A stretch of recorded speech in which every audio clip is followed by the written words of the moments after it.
Right, you can see the black edge is flush there, but as we turn it, it's lifting. It only looks like it's lifting slightly, but then all of a sudden you can see it lifting just a little bit, and then all of a sudden, boom, it lifts enough that the gear skips. Really nice watch. But turn it upside down. It's lifted. There, you can see.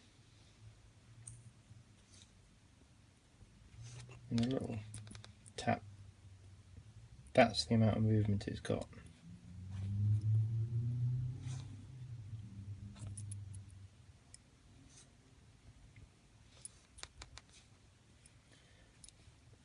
And I can't work out what's needed.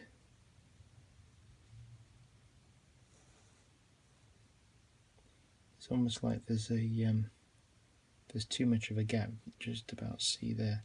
It's almost like there's too much of a gap between the bezel and the ring.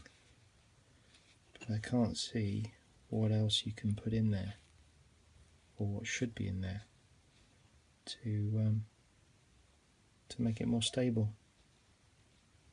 It's almost like maybe there should be some kind of spring washer in there or something like that, but then I can't see how that would go in there without actually restricting the bezel rotating.